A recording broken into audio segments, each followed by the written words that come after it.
صوت يا شباب. بسم الله الرحمن الرحيم.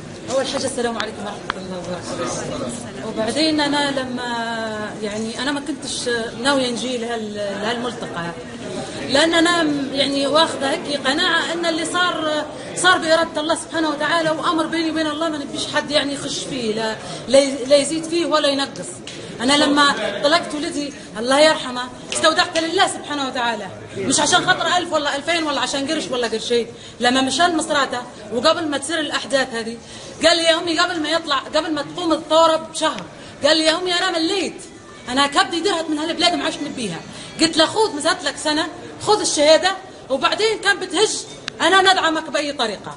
قال لي إذا كان على الشهايد هنا جاب لي عرم، طبعا شهايد هو واخذ الترتيب الثاني في كمال الأجسام والقوة، واخذ الترتيب الأول في الغطس 30 متر، وكان شاب مش لأنه ابني لا، بس أنا عارفة أروح عشان ربيت.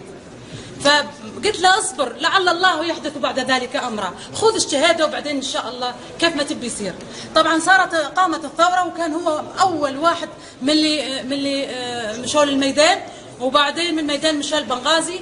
وبعدين انا اكتشفت اني انا الحمد لله انجبت بطل. وبعدين انا ربيته على القيم من هو الصغير، ان الراجل يدافع على ارضه وعرضه، الراجل يدافع على ارضه وعرضه، الراجل يدافع على ارضه وعرضه. لما جاء وقال لي انا بنمشي، قلت له لا، ما هو ولد واحد وخايف عليه. قلت له لا يا وليدي تمشي وتخليني المن.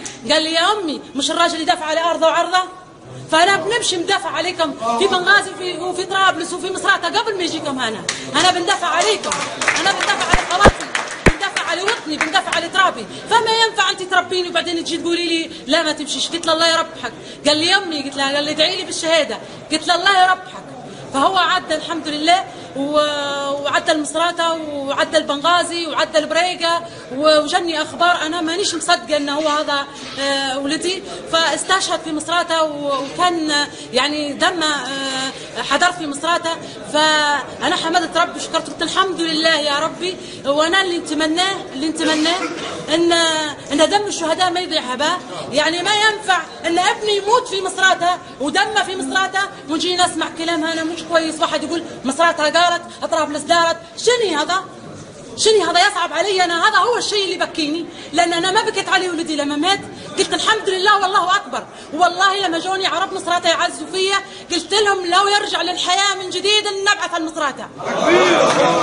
فكيف اليوم تقولوا مصراتة وتقولوا تقسيم وتقولوا هذا هو اللي بكيني. فارجوكم ارجوكم ارجوكم ما تخلونيش نبكي على ابني، من فضلكم ما تخلونيش نبكي على ابني. نبي نشوف ليبيا بالسبب اللي ماتوا علشان الشهداء.